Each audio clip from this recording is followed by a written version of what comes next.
Assalamualaikum warahmatullahi wabarakatuh.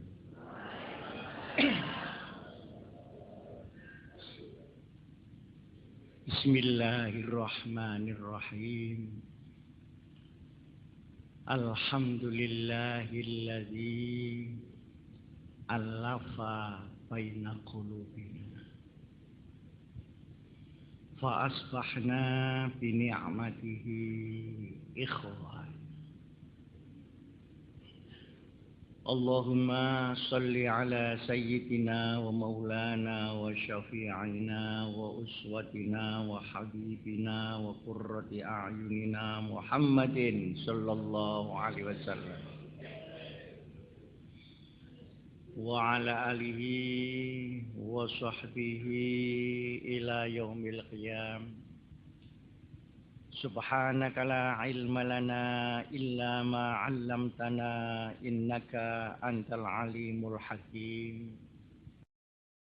Rabbana atina min ladunka rahmah wa hayyi lana min amrina rasyada. Amma ba'd. Hadratul muhtaramin ashabal fadilah, para ulama, para kiai, para sesepuh, pengurus YPM, penyelenggara harlah, seluruh mustaghithin, mustaghithat, hadirin, hadirat yang saya muliakan. Pada kesempatan harlah ke-83, rasanya kita mulai perlu mengenang kembali, memperbaharui kembali ingatan kita. Apa Nahdlatul Ulama? Untuk apa dibuat? Bagaimana seharusnya berkiprah? Dan akhirnya mau kemana? Mungkin untuk mereka yang seumur saya mendapatkan penjelasan langsung dari ulama-ulama pendiri. Tapi buat yang muda-muda, saya kira perlu penegasan kembali. Apa sesungguhnya Nahdlatul Ulama? Nahdlatul Ulama yang bahasa Arabnya pakai nahdah, itu artinya kebangkitan.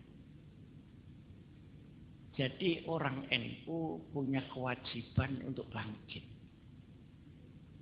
Bangkit selalu ada 3 hal yang harus kita punyai. Pertama, pemikiran. Yang kedua, perjuangan. Dan yang ketiga, penyesuaian dengan tingkat perkembangan pada masing-masing. Kalau tidak ada 3 hal ini, tidak mungkin ada nahdah. Tidak mungkin ada kebangkitan tanpa pemikiran,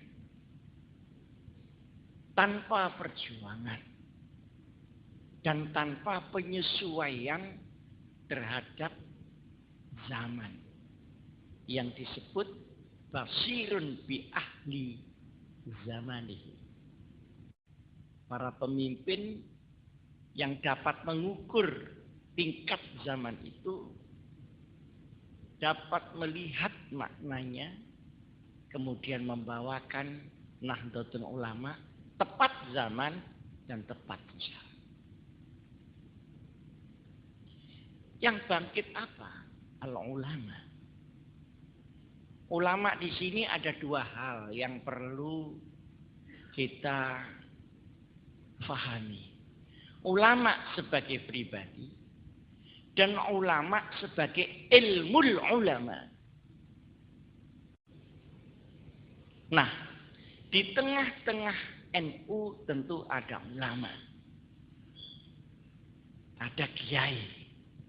Tapi kiai dengan ulama itu hampir sama, tapi tetap kacek. Kalau kiai itu sebutan dan bersifat kultural. Kapan seorang jadi kiai? Kalau dipanggil kiai, maka jadi dia. Kadang-kadang pagi orang belum dipanggil kiai. Siang hari ada konferensi NU, dia jadi ketua. Langsung sorenya panggilannya kiai. Jadi ada kiai dadakan di dalam Nahdlatul. Itu di Jawa Timur. Di Jawa Tengah panggilannya mbah. Itu juga kultural. Belum syar'i. Jawa Barat Ajian. Lalu Sumatera Barat Buya. Kalimantan Selatan Guru. Nusa Tenggara Barat Tuan Guru. Aceh Abu. Jadi kalau ada ulama banyak, panggilannya para abu-abu sekalian. Sebentar lagi sudah jadi coklat ini karena sudah. Siapa mereka?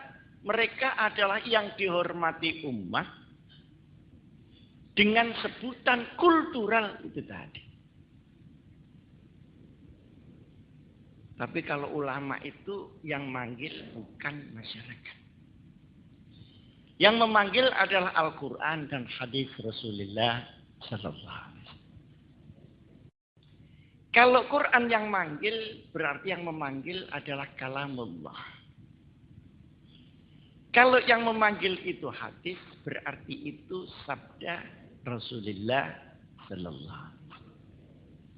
Kata-kata ulama ada di kedua kitab itu, bagai Quran dan hadis, dan tidak ada kata kiai di situ. Dan ternyata siapa ulama itu? Di sini bergandeng antara syahsun dengan fikrah, antara orang dengan pemikiran. Siapa ulama itu? Innama yakhsyallaha min ibadihil ulama. Berarti istilah itu dibakukan di dalam Al-Quran.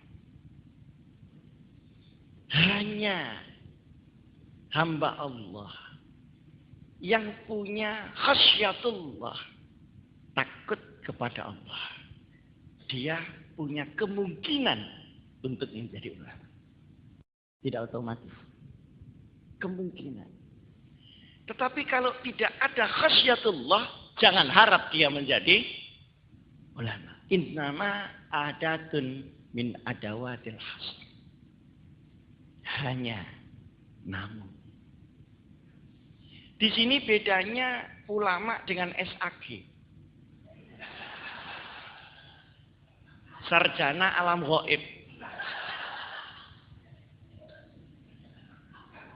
Kapan seorang itu disebut SAG? Ketika dia sudah lulus ujian S1 saja. Tidak pernah diurus khasyatullah.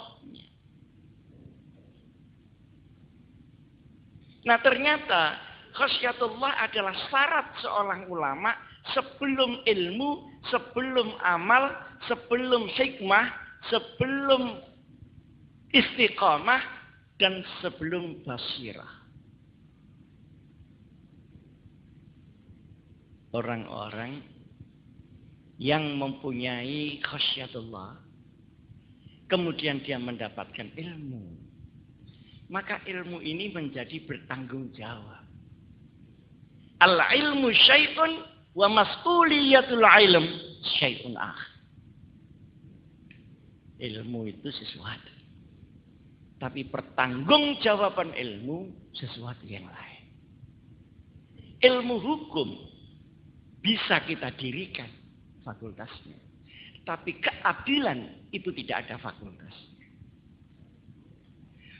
Fakultas psikologi itu boleh, tapi fakultas ketawakalan itu tidak ada.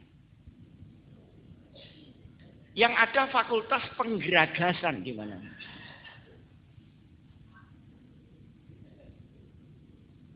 Nah, hanya dengan khasyatullah maka ilmu mempunyai mas'uliyah.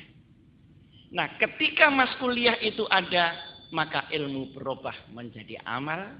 Maka akan ada ilmu yang amaliyah dan ada amal yang ilmiah. Hari ini orang mencari ilmu saja sudah mulai sulit. Di sini kan taman pendidikan. Semua bapak-bapak guru tahu berapa persentase murid yang cari ilmu benar-benar dan berapa yang cari ijazah saja. Sehingga ijazahnya numpuk, tapi gobloknya tetap numpuk. Seperti numpuknya ijazah itu. Mungkin yang tersenyum pernah mengeluarkan ijazah. Untuk orang-orang yang tidak berhak untuk ijazah itu. Jadi dari segi keilmuan saja, zaman sekarang sudah dipersoalkan. Padahal ilmu yang menancap pada khasyatullah itu insya Allah akan menjadi ilmu yang manfaat. Kalau tidak, dia akan menjadi ilmu yang mubazir atau berubah menjadi ilmu yang mudirrun li'alimihi wa li ghairihi. Bahkan ilmu itu bisa berbahaya untuk si penyandang ilmunya itu sendiri dan masyarakat sekitar. Bukan ilmunya yang berbahaya, tetapi karena dia menantap tidak pada khasyatullah, tapi pada hawa nafsunya, sehingga anak panah ini berada pada gendewa yang tidak benar. Saya mendapat cerita ini pertama dari almarhumlah Kiai Ahmad Siddiq Faisal Yaman. Kemudian saya diminta untuk membaca kitab hikam bagaimana menggabungkan antara ilmu menjadi amal yang dilem dengan mas'uliyah. Itulah ciri seorang ulama. Sehingga ulama pertama ada khasyatullah, yang kedua ada ilmu. Nah, ilmu menjadi manfaat karena berada pada khasyatullah. Kalau berada pada hati yang kosong, ilmu itu akan menjadi ilmu mubazir. Tumpuan ilmunya banyak, tapi tidak terasa. Saya punya teman doktor, pinter sekali. Mungkin seumur dengan Mas Rodi. Kalau mengajar, itu menakutkan karena pinternya. Tapi nek mulai disentak bojone iku iso goblok dadak. Lola. Kayak wong gak tau suka. Jadi bojo iku iso ngentekno ilmu. Artinya apa? Lha iki tenan rek, gak guyon iki tenan. Ini artinya apa? Bahwa kondisi keilmuan masih tergantung kepada emosi seseorang. Ketika emosi itu meledak, maka macetlah keilmuan yang tabdzir itu tadi. Sementara ini saya mau masih cerita ulama ini. Ya, ulama sebagai ilmu. Para mustaghisin, mustaghisat yang saya muliakan. Bagaimana orang yang punya khasyatullah, punya ilmu, punya amal, punya hikmah, kemudian istiqamah, maka pantas alladzina qalu rabbunallah tsumma istaqamu tatanazzalu alaihimul malaikah alla takhafu wa la tahzanu wa abshiru bil jannah allati kuntum tu'adun. Mulailah malaikat mengiringi beliau. Mulailah nurnya itu keluar. Sekalipun namanya tidak pakai nur. Ada yang namanya Nurul Anwar, tapi wonge burem itu kodok. Ada yang namanya Syukur Ngersulot. Ya ada yang namanya sabar ngamuan. Saya punya teman namanya Triman, geragase Pak Mas. Sembarang kari dintekno iku perkara Triman. Jadi benar Shakespeare, what's in a name? Apa sebetulnya nama? Sekalipun ismun dari kata-kata sumuwun, sebenarnya ismun harus bermakna tinggi. Para hadirin hadirat, mulailah dengan istiqomah itu Allah memberikan fadilah. Dia satu tingkat di atas rata-rata. Mulai dia disegani. Disegani bahasa Indonesia, bukan disegani cara Jawa. Disegani cara Jawa kan dijejeli sego. Disegani bahasa dia tidak minta, disegani tidak minta. Mana ada ustadz minta disegani? Kon kok gak sungkan karo aku? Oh, ustadz ngene. Tidak minta, tapi datang juga. Pakaiannya biasa, pakai sarung.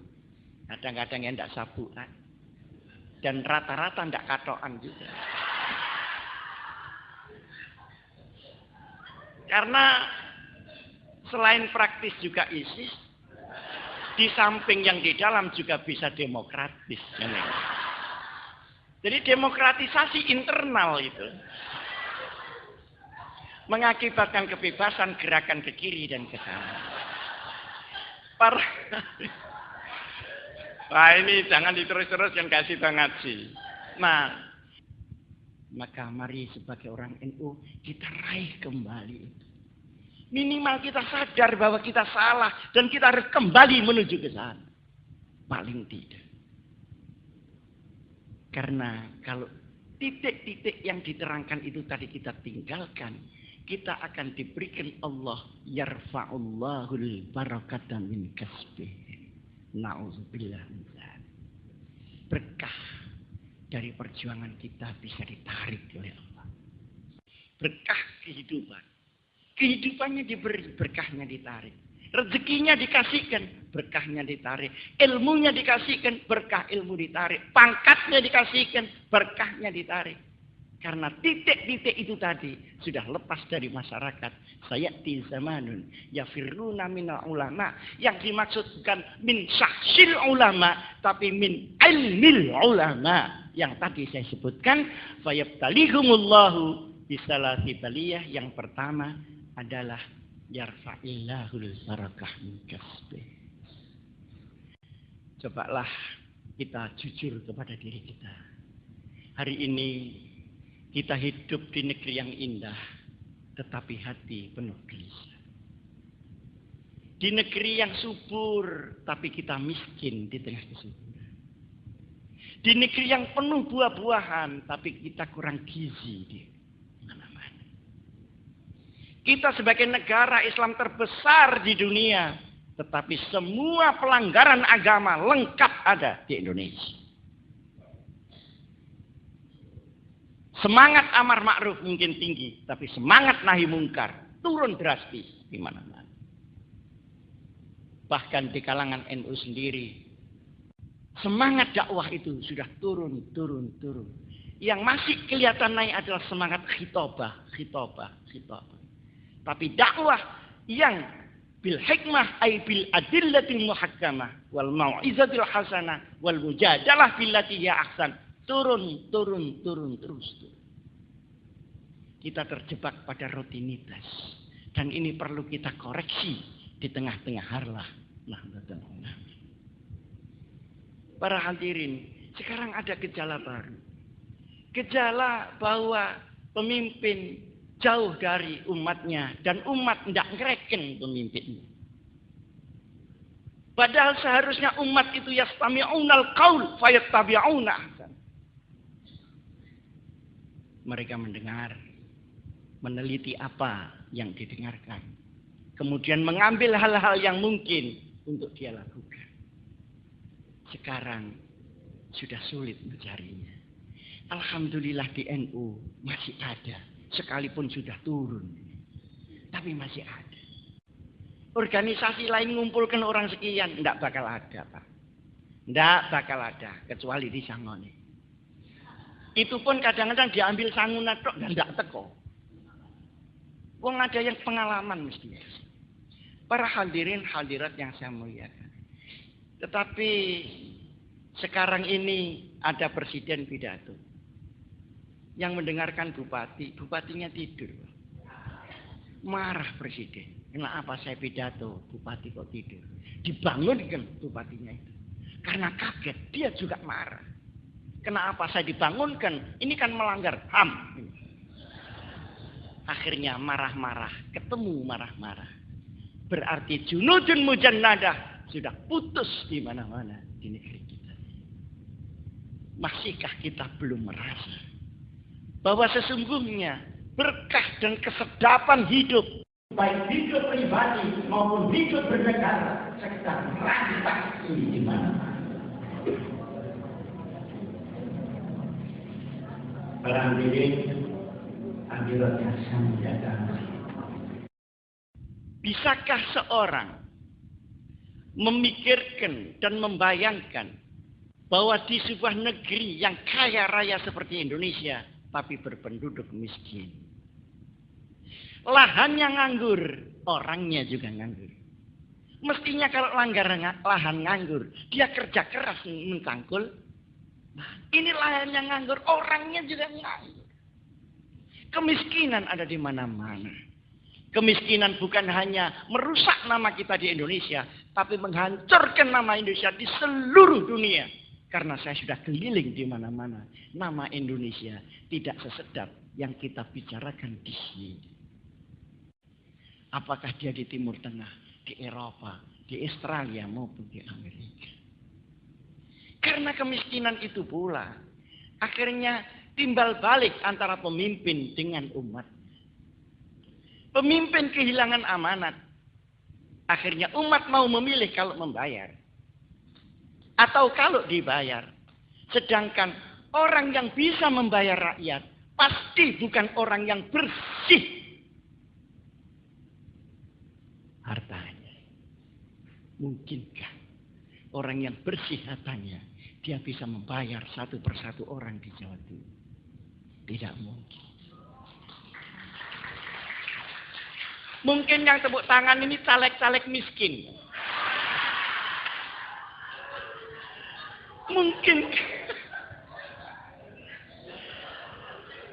Mungkinkah seorang pemimpin yang mau jadi pemimpin harus membeli semua orang?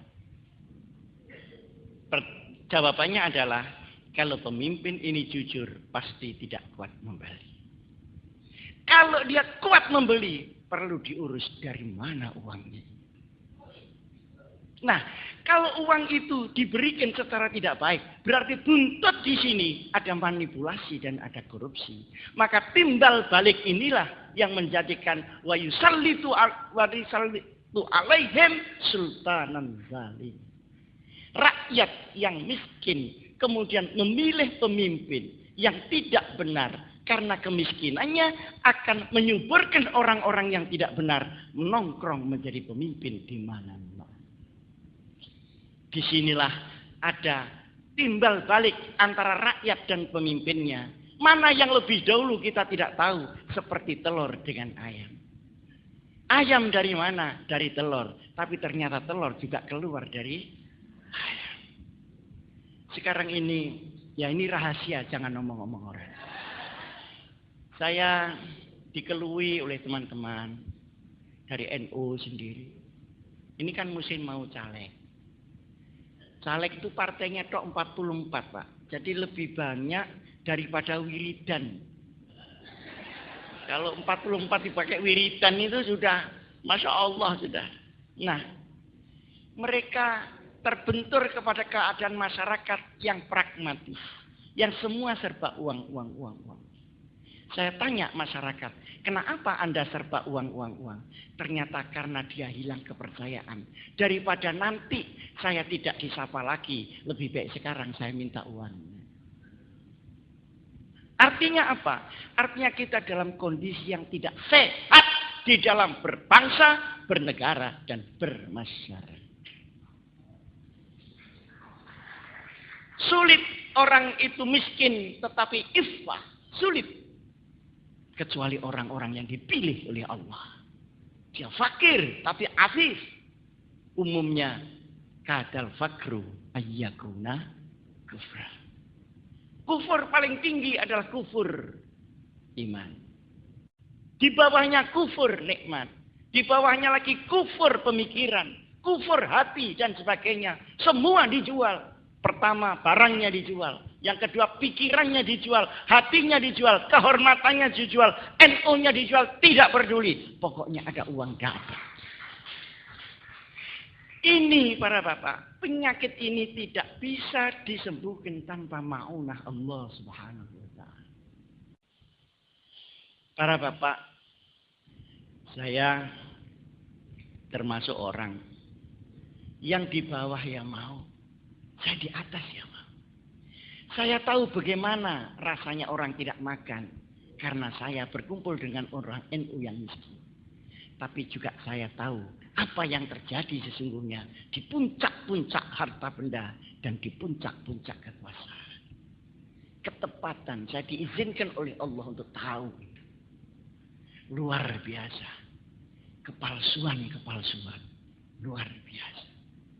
Kesimpulan saya, krisis Indonesia ini bukan hanya krisis ekonomi, bukan hanya krisis politik, bukan hanya krisis kerukunan, bukan hanya krisis pendidikan, krisis kesehatan, tapi krisis akal sehat itu sudah melanda di mana. Kalau pikiran orang sudah tidak sehat seperti ini, maka siapa pemimpin yang bisa merubah? Kalau orang kurang uang bisa utang. Politik rusak bisa ganti undang-undang. Tapi kalau mindset, pikiran, wijah fikriyah masyarakat ini yang sudah rusak, siapa yang bisa memberesinya? Innaka la tahdi man ahbabta, walakinnallaha yahdi man yasha' wa huwa a'lamu bil muhtadin.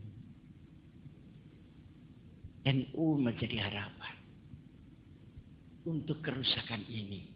Tapi masalahnya, apakah bisa diharapkan apa tidak? Jadi harapannya sih jadi.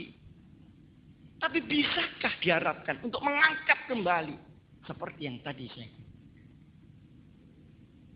Para hadirin hadirat yang saya muliakan, alhamdulillah kesyukuran kita di tengah-tengah keruwetan keadaan Indonesia dan keadaan internasional.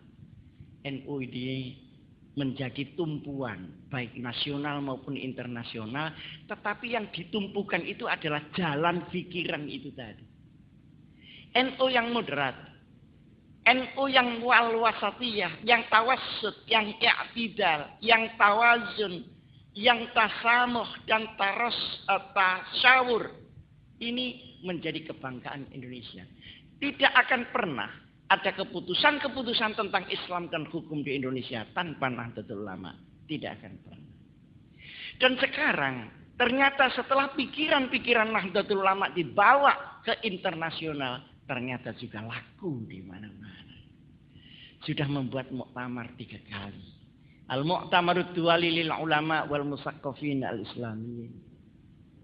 Tahun 2004, 2006, dan 2008. Yang terakhir 67 negara datang. Dengan mufti yang tidak kurang dari 168. Tokoh-tokoh ulama kelas dunia. Semua hadir atas undangan NU dalam proteksi Nahdlatul Ulama. Mereka menghargai jalan pikiran kita. Hari ini sudah meningkat. Nahdlatul Ulama sudah diminta untuk ngerukun wong Islam ning kono-kono sing gegeran. Di Thailand Selatan, alhamdulillah ada hasilnya. Di Filipina Selatan, di Palestina sendiri, di Kosovo, kemudian di Darfur sebelah selatan dari mana ini Sudan, dan juga pertentangan antara Maroko dan Aljazair. Alhamdulillah delegasi-delegasi NU dengan wijhah dan dengan manhaj seperti yang tadi saya sebutkan di dalam butir-butir ulama dapat membuah hasil sekalipun belum optimal. Sehingga kemarin saya ditanya oleh wartawan, Pak Hasim, kenapa NU merukunkan Orang di mana-mana, tapi di NU sendiri tidak pernah rukun selama-lamanya. Saya ditanya begitu itu kaget, ya karena didadak. Akhirnya ngawur aja jawaban saya. Ya memanglah, tukang cukur tidak pernah bisa mencukur rambutnya sendiri. Para hadirat yang saya muliakan.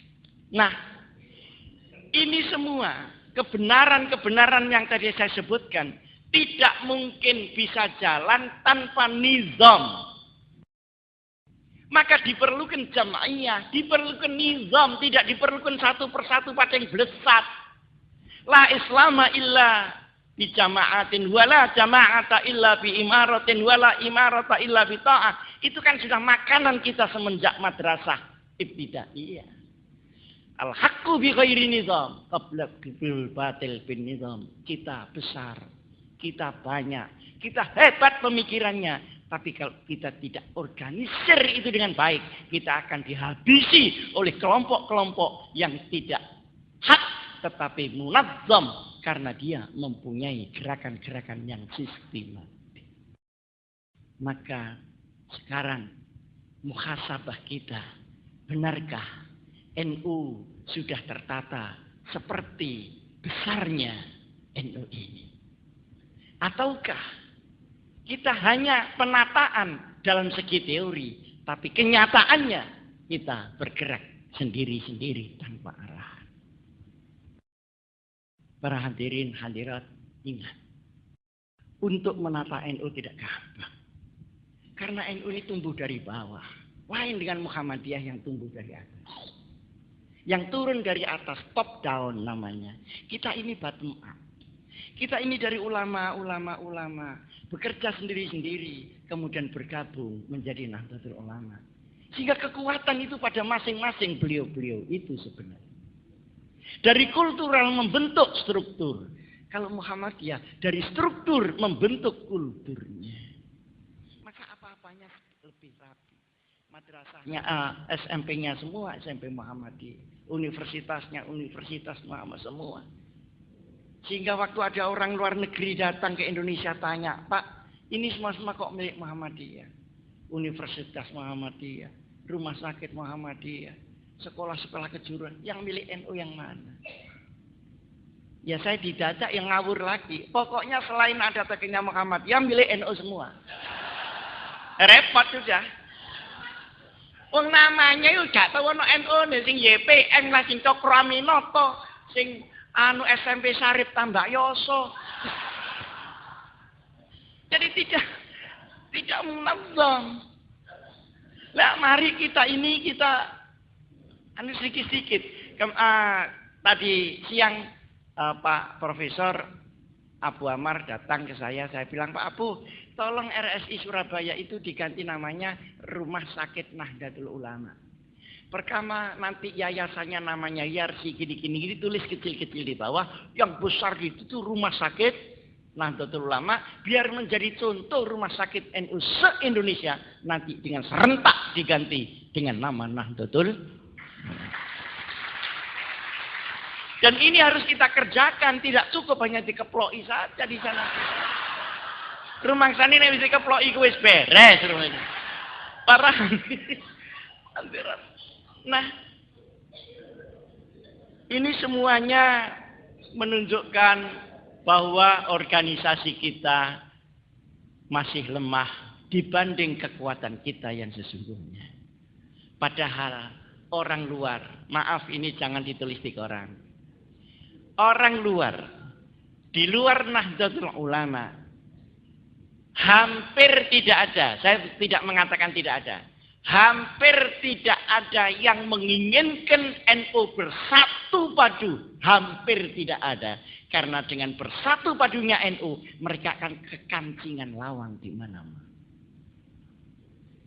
Maka dengan demikian, mereka masuk ke kita. Dan kita juga gembira karena dimasuki mereka. Maka akhirnya masuk aninglah NU itu di mana-mana. Sesungguhnya kita itu menyuruh supaya NU di mana-mana. untuk memberikan manfaat di mana-mana, bukan menarik penyakit mana-mana masuk di dalam Jam'iyah Nahdlatul Ulama. Ini harus ada penegasan kembali bahwa khitah NU itu maksudnya bebas. Kita bebas berkreasi, beramal dimanapun, tapi kita sama sekali tidak bebas untuk memasukkan penyakit manapun ke dalam Jam'iyah Nahdlatul Ulama. Jadi al-hurriyah bil mas'uliyah. Kebebasan itu selalu dengan pertanggungjawaban. Para hadirin, khusus untuk organisasi ini, kita nanti pada bulan Januari tahun 2010 akan mengadakan muktamar yang ke-32. Tempatnya ada di Makassar. Oleh karenanya saya mohon supaya Jawa Timur melalui wilayahnya dan cabang-cabang atau para pemikirnya berkumpul untuk memikirkan ke depan NU ini harus bagaimana. Bawa itu ke muktamar NU. Jangan berangkat ke muktamar dengan otak kosong dan kantong kosong. Banyak yang berangkat muktamar iso budal tapi gak iso muli. Alah kok kepethuk Pak Hasim dik kono ketok kene keleleran mosok gak disanguni muli ngono tok era. Jadi jurusan romli rombongan liar ini. Masya Allah. Oleh karena nanti kalau sudah muktamar yang ke-32, pengurus besar Nahdlatul Ulama akan mengubah caranya. 1 bulan sebelum muktamar, seluruh bahan-bahan muktamar akan diusahakan sudah sampai di cabang masing-masing. Supaya bisa dibaca apa yang akan dibicarakan di sana. Di sana akan membahas.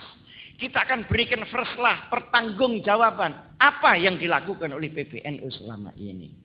Mulai dari lokal Malang, sampai regional Jawa Timur saya, sampai pengurus besar, sampai sekarang membabat NU di seluruh dunia sesuai dengan dotnya NU yang melingkar ini. Sekarang kita sudah 47 negara yang ada cabang Jam'iyah Nahdlatul Ulama. Itu semua nanti akan kumpul, kita akan bahas masa depan Nahdlatul Ulama. Silahkan, ini yang dilakukan oleh PBNU, selebihnya terserah muktamar. Bagaimana rumusan-rumusan tentang khitah, rumusan-rumusan tentang Jam'iyah, semuanya dikumpulkan, dicocokkan dengan keadaan, bawa semuanya ke muktamar untuk diadakan perumusan-perumusan di sana. Para hadirin, hadirat yang saya muliakan, ini adalah urusan intern Jam'iyah Nahdlatul Ulama. Tapi sebagai organisasi yang besar, kita tidak mungkin lepas dari pengaruh ekstern yang masuk di dalam Nahdlatul Ulama. Baik ekstern itu namanya negara, maupun ekstern itu namanya kelompok-kelompok yang menginginkan suara dari Nahdlatul Ulama. Ketepatan di Indonesia ini sekarang musim reformasi. Dulu waktu zaman Pak Harto semua diatur dari atas ke bawah. Baru milih Bupati Sidoarjo saja. DPRD tidak tahu besok saya milih siapa. Menunggu feeling dari Sidratil Muntaha. Tapi sekarang semua dari bawah. Dalam 5 tahun kita 6 kali pemilihan umum. Kepala desa, bupati, wali kota, gubernur, presiden, kemudian DPR, DPD. Ini baru saja milik gubernur yang dikalahkan, sekalipun sesungguhnya tidak kalah. Segera disusul Pileg. Pileg 40 sekian partainya. Saya hanya minta satu. Saudara-saudaraku, sekali ini saya minta didengarkan kata-kata saya. Kalau nanti memilih pileg, pilihlah teman kamu sendiri. Pilihlah yang kamu kenal. Jangan titipkan amanat kepada orang yang Anda tidak kenal. Karena itu saja. Nggak, yang tepuk tangan ini caleg apa enggak? Logis kan? Kita ini akan menitipkan amanat untuk mengatur negara, mengatur. Loh, kok dititipkan sama orang yang tidak kenal? Itu apa urusannya? Titipkan kepada yang kenal dan pilih dari yang kenal itu yang menurut Anda itu amanat. Sekarang di sini banyak pileg. Termasuk yang datang ini kan pileg ada. Ada Pak Rodi. Kenal enggak dia? Kalau kenal ya dipilih gitu. Ada Soleh Hayat. Ada Pak ini nyalon lagi enggak? Hah? Pak Imran nyalon lagi? Masya Allah. Saya mengatakan begini. Apakah Pak Asim dengan mengatakan begini tidak melanggar khitoh? Saya bilang, khitoh itu tidak ada hubungannya dengan coblosan. Khitoh itu adalah pemikiran sehubungan dengan kenegaraan, kemasyarakatan. Kalau coblosan itu dibebaskan. Nah, setelah dibebaskan, bagaimana rakyat menggunakan kebebasan itu secara bertanggung jawab. Kalau bisa dititipkan teman sendiri, kenapa dititipkan teman yang lain? Kalau tahu orang itu membantu NU, kenapa dikasihkan kepada orang yang terang-terang kalau besar akan menginjak-injak Jamaah Nahdlatul Ulama.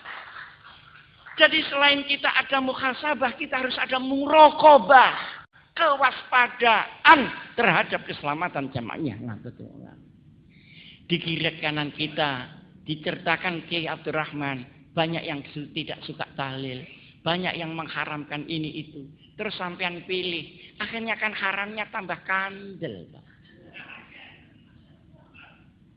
Itu coba dipikir. Jadi namanya bebas bukan berarti bebas memilih komunis, bebas memilih Wahabiyah, bebas memilih orang-orang yang tidak suka kepada amal fadilah kita. Kan tidak begitu. Kal hurriyah bil mas'ul. Ingat bahwa yang harus bertanggung jawab kepada Allah bukan hanya orang yang dipilih, tapi orang yang memilih pun dia harus mempertanggungjawabkan. Kenapa dia memilih itu kepada Allah Subhanahu wa taala.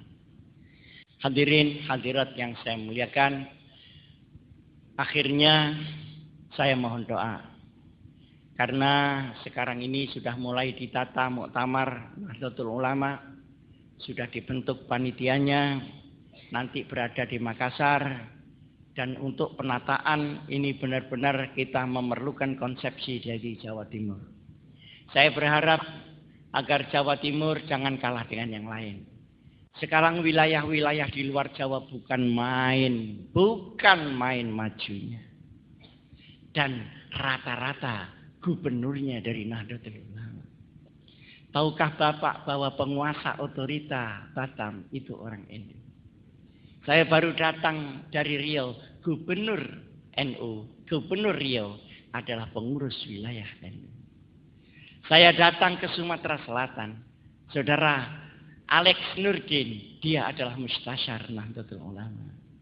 Saya datang ke Kalimantan Selatan, gubernurnya adalah saudara Rusdi. Dia adalah wakil ketua NU Kalimantan Selatan. Saya datang ke Gorontalo. Saudara Fadil Muhammad adalah juga salah satu Khatib Suriah Nahdlatul Ulama. Saya datang ke ibu kota Jakarta. Gubernur Jakarta, Dr. Fauzi Bowo adalah ketua NU DKI Jakarta.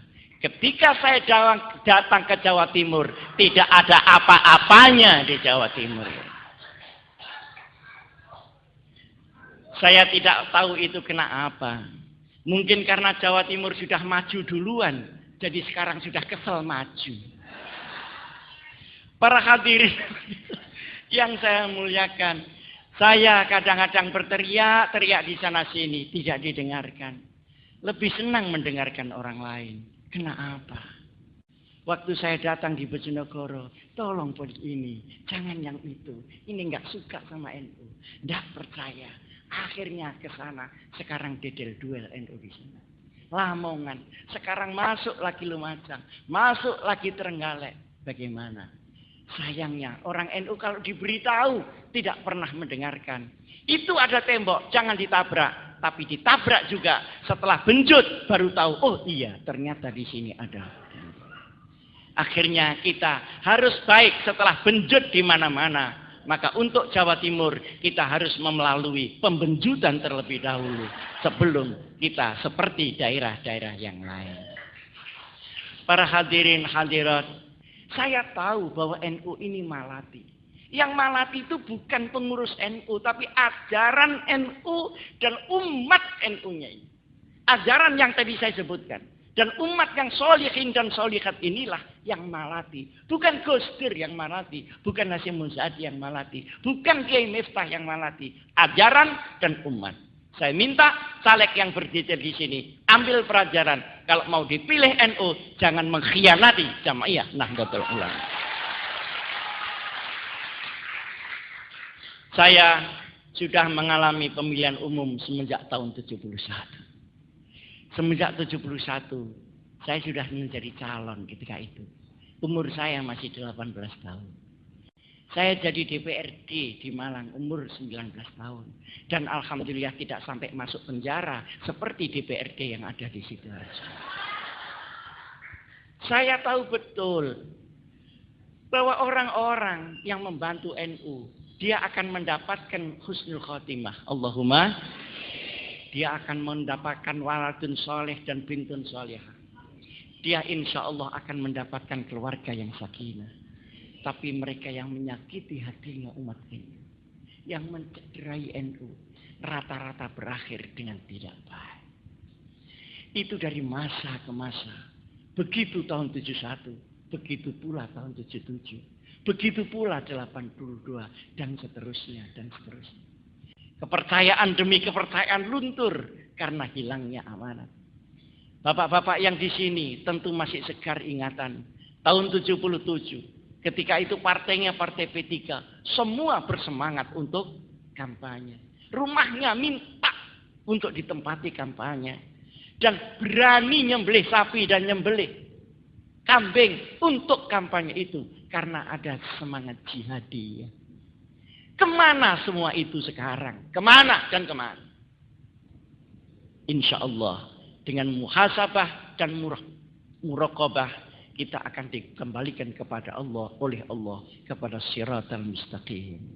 Baik siratal mustaqim secara syariat maupun siratal mustaqim secara perjuangan, harokah perjuangan keindonesiaan dan keislaman. Mudah-mudahan ada gunanya apa yang saya sampaikan. Saya ulang sekali lagi, sebentar lagi akan ada pileg. Pilih calon yang Anda sudah kenal dan mengenal dengan baik. Dan jangan membeli kucing di dalam karung. Karena kita tidak tahu yang di dalam itu kucing atau kucing-kucingan. Sekian, terima kasih. Wassalamualaikum warahmatullahi wabarakatuh.